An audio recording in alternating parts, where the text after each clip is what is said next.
मुनि जी, वर्धा में 7 नवंबर को सर्व सेवा संघ का सम्मेलन हो रहा है। वहाँ चुनाव भी होगा।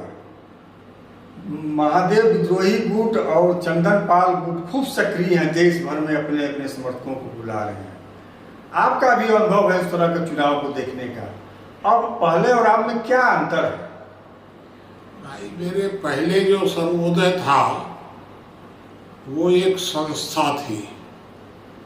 अब सर्वोदय एक दुकान बन गई है। कोई सर्वोदय में कहीं कुछ है नहीं।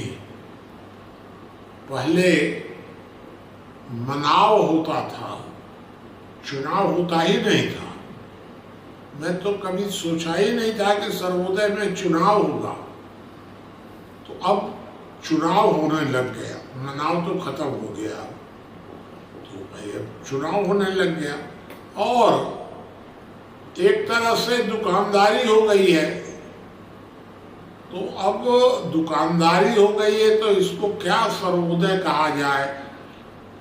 राजनीतिक दलों का एक, जैसे संघ अपने को कहता है कि हम सांस्कृतिक संगठन हैं, लेकिन है भारतीय जनता पार्टी की एक सांस्कृतिक शाखा और कुछ नहीं है संघ। उसी तरह से सर्वोदय अपने को कहता है कि हम सामाजिक संस्था हैं, लेकिन सामाजिक संस्था नहीं है सर्वोदय।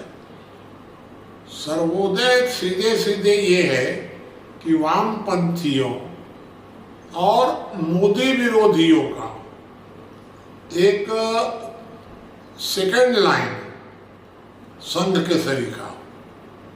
तो सर्वोदय नाम की कोई चीज नहीं है। मोदी विरोध के अलावा इनके पास कोई और मुद्दा नहीं है, कोई मतलब नहीं है इनको मोदी विरोध करना। और प्रॉपर्टी की सुरक्षा या कब्जा, या तो हम अपने परिवार के लिए कब्जा करेंगे या कम से कम सुरक्षित रखेंगे उसको।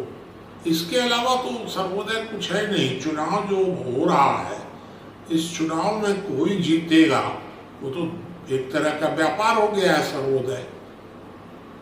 तो मुनि जी, जो सर्व सेवा संघ है तो उसके पास तो केवल एक विचार रह गया है।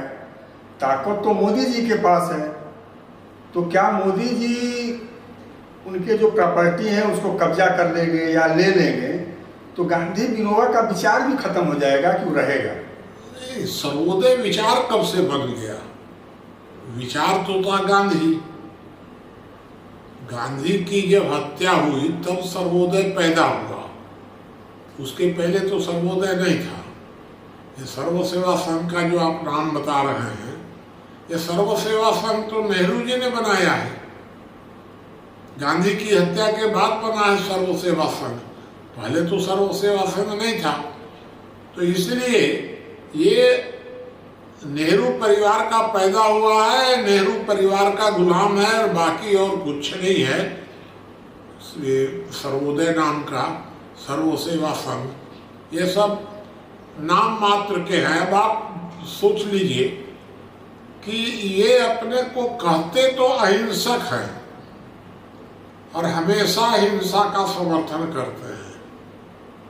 यहाँ जो ये खड़े हो गए गढ़, ये बनारस के पास मिर्जापुर में, जब आदिवासियों ने सरकार के विरोध में खड़े हो गए वो लोग, गोली चली।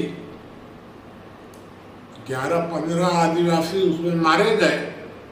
सर्वोदय वाले जब तक गोली नहीं चली थी तब तक तो उन लोगों के साथ खड़े दिखते थे, मरा तो एक भी नहीं। तो ये तो इन लोगों का धंधा है, हिंसा का समर्थन करना। नक्सलवाद का समर्थन करते हैं, मुस्लिम आतंकवाद का समझते हैं। ये संघ का विरोध करते करते हिंदुत्व का विरोध करते हैं। तो इसलिए सर्वोदय की स्थिति बहुत खराब है।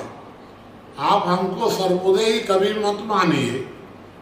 हम गांधीवादी हैं, गांधी को मानते हैं। सर्वोदय से हमारा क्या लेना देना? इनका तो दुकानदारी है।